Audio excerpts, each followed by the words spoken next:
Hello, you're watching the English News Bulletin on QPVN channel. I'm Châu Nguyễn, and now let me keep you up to date with the headlines. Momentum for a new development period of Vietnam. Military units respond promptly to Typhoon KALMAEGI. Vietnam Coast Guard steps up efforts to combat IUU fishing. On the morning of November the 5th, the 14th plenum of the 13th Party Central Committee solemnly opened.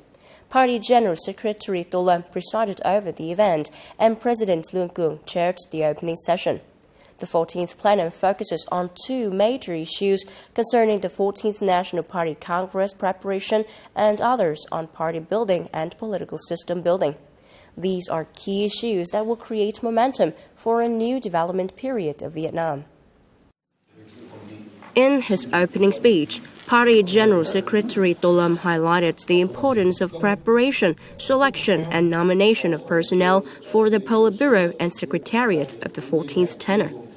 At the 13th plenum, based on the proposal of the Politburo, the 13th Party Central Committee reached a high consensus in the personnel plan for the 14th Party Central Committee, ensuring the right structure, quantity, standards, conditions, and representations across regions and sectors in accordance with the party's regulations on personnel work. The election rules and operation plan of the 14th Party Central Committee's Personnel Subcommittee. This is a particularly crucial task, the core of the core, as all decisions ultimately depend on the human factor.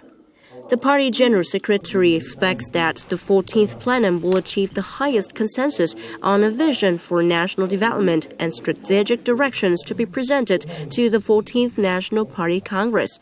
The list of personnel recommended for the Politburo and Secretariat includes exemplary individuals ensuring both inheritance and breakthroughs, institutional framework for streamlined, effective, and efficient state apparatus and modern governance, to maintain peace, stability, and sustainable rapid development so that the people truly enjoy prosperity and happiness, and to make Vietnam stronger and more prosperous.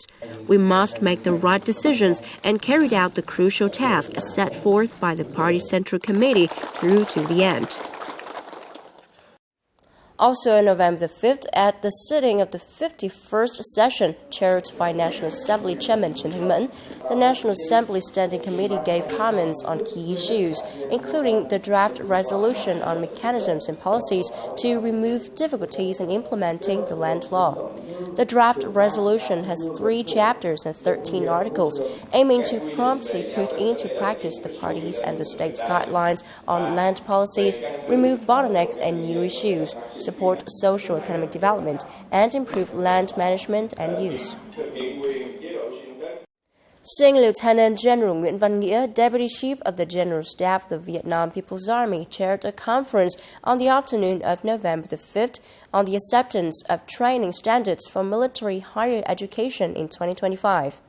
The report stated that the draft of 8 standards developed by the advisory councils has complied with the regulations of the Ministry of Education and Training, the Ministry of National Defense, and the instructions of the competent authorities, while their layouts and contents are consistent with the circulars and constructions. The steering committee assessed that the amount of military and social sciences and humanities knowledge in the draft meets the regulation in the project innovation of training processes and programs for officers at all levels in the military to meet task requirements in the new situation. The Deputy Chief of the General Staff suggested the steering committee continue to consider the combination and integration of training programs at different levels in a sequential manner, facilitating graduates to have a complete degree and have more time to contribute to their units in accordance with the regulations of national education. The training program standards, once approved and promulgated, will be the basis for military academies and schools to develop their own training programs and regulations on enrollment, training organization and management, graduation recognition, examination, and education quality assessment. On November the 5th, Senior Lieutenant General Chung Thiên-to, Vice Chairman of the General Political Department of the Vietnam People's Army, chaired a meeting with the Army Broadcasting Center and relevant agencies and units on innovating military TV programs broadcast on Vietnam television. At present, the Army Broadcasting Center is working with Vietnam Television to produce and air military TV programs with a total duration of about 105 minutes per week on VTV1 and VTV2. Many programs have become well-recognized brands, loved by officers, soldiers across the whole military, and audiences nationwide. These programs not only vividly reflect troops' life, training, and combat readiness, but also serve as an important bridge between the military and the people, spreading the image of unclehood soldiers in the new era. Praising the sense of responsibility of the agencies and units, Senior Lieutenant General Chung Thiên-to stressed that innovating military TV program is not only a professional requirement, but also an important political task. Based on the survey and evaluation results, the Army Broadcasting Center should continue to be more proactive and creative, uphold its role as a key multimedia press agency of the military and the nation, enhance orientation, humanity, and influence, and build more engaging programs to attract viewers. On the afternoon of November the 5th, Major General Nguyễn Bá Lực, Deputy Chief of the General Staff of the Vietnam People's Army, received Lieutenant General Ikuskov Oleg Ivanovich, Deputy Director of the Defense Control Center under the General Staff of the Russian Armed Forces. The two sides expressed their delight at the results of bilateral defense cooperation in recent times, notably delegation exchanges, training, military medicine, arms and service cooperation, scientific research within the framework of the Vietnam-Russia Tropical Center, participation in events hosted by each side, effective coordination and consultation at multilateral defense mechanisms and forums, including the ADMM+. Lieutenant General Ikuskov Oleg Ivanovich emphasized that the relationship between Russia and Vietnam is built on mutual understanding and trust. Major General Nguyễn Bá Lực suggested that agencies of both sides continue to effectively maintain delegation exchanges and experience sharing. The second Vietnam-Cambodia Border Defense Friendship Exchange will be held from the 13th to the 14th of November in Tây Ninh Province of Vietnam and Svay Rieng Province of Cambodia. At the press briefing on the morning of November the 5th, representatives of the Ministry of National Defense noted that the exchange will include many meaningful activities such as border marker salute and painting, planting friendship trees, joint patrol, joint military medical drill, inaugurating the boarding area of Bến Cầu Primary School in Vietnam, starting construction of the Friendship Project at South Savan Primary School in Cambodia, the twinning ceremony of border residential clusters, talks and signing of cooperation documents. There will also be practical activities for border residents, including free medical checkups and medicine, presenting breeding cows to disadvantaged households, and scholarships for needy students. A new feature of this year is the Vietnam-Cambodia Young Officers Talk Show, held in a theatrical format, broadcast live on QPVN channel and relayed by a border provincial station of both countries. As the first activity within the framework of the second Vietnam-Cambodia Border Defense Friendship Exchange, on November the 5th, Vietnam's military medical doctors and staff provided free health checkups and medicines for Cambodian border residents in Co Kỳ Som Commune, Svay Tiệp District, Svay Rieng Province. From early morning, many locals gathered in Co Kỳ Som Commune Clinic to wait for the Vietnam military medical team. Nham Mua Hao, 59 years old, suffered from joint pain and high blood pressure for years, but never had an ultrasound or medical test. Being instructed on how to take care of my health makes me very happy. With this medicine, I can reduce part of the cost for treatment and buying drugs. Svay Tiệp is a border area facing many difficulties.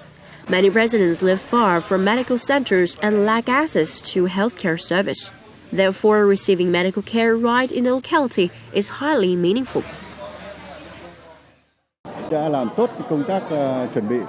We made thorough preparation from selecting experienced and qualified staff to arranging sufficient equipment and supplies to meet the task requirements. Today, nearly 1,300 Cambodian residents received free checkups, consultations, and medicines. When trust is built with sincerity and genuine care, the border becomes a bridge of friendship.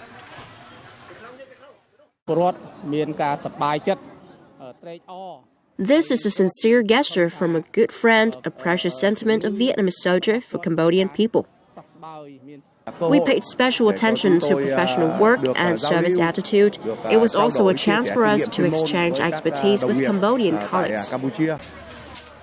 With thoughtful advice, Uncle Ho's soldiers not only brought medicines and medical equipment, but also delivered sincere friendship and solidarity. Coming up next, military units respond promptly to Typhoon KALMAEGI.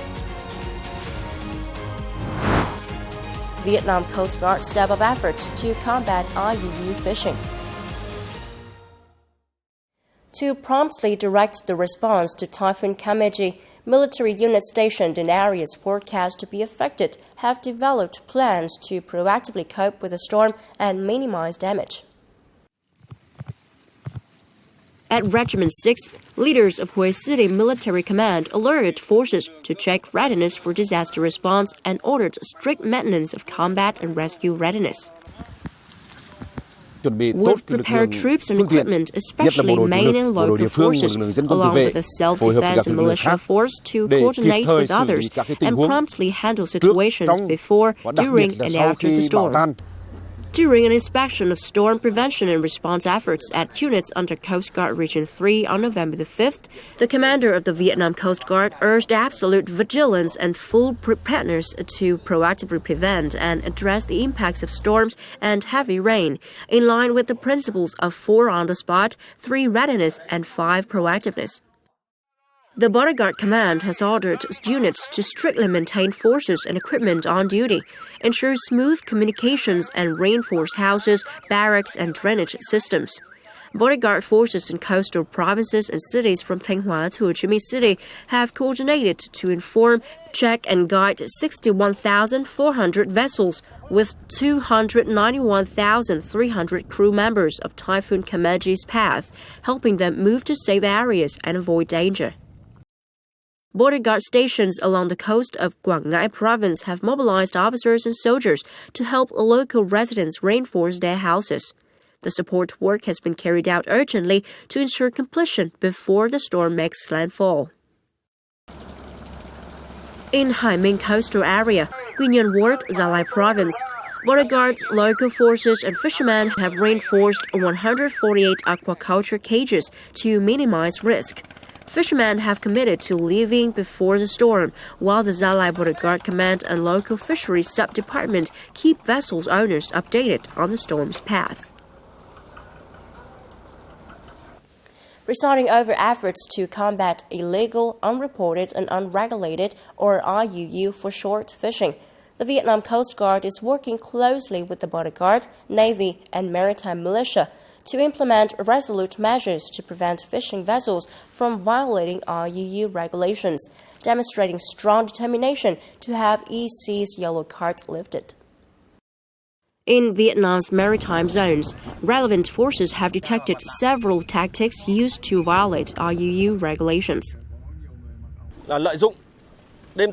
Taking advantage of the night and areas without enforcement forces, some turn off VMS devices to send fishing boats into foreign waters. They also remove or hide devices and forge papers and vessels' numbers for illegal fishing. The Vietnam Coast Guard has built an IUU prevention network from the shore to distant waters. Along with vessels on regular duty, all Coast Guard ships at sea are responsible for detecting and handling violating fishing boats. Following the directions of the Minister and the Ministry of National Defense Steering Committee, we have developed a joint patrol plan involving both the Coast Guard and Bodyguard, with officers from both forces working together on each vessel to ensure firm and coordinated action. The Vietnam Coast Guard is working closely with coastal localities and military regions to curb boundary crossing, port evasion, and VMS tampering, aiming to end IUU violations and build a responsible and sustainable fishery. And that's all for now. Remember, you can always watch the news again at qpvn.vn. Now, thank you for watching and hope to see you next time.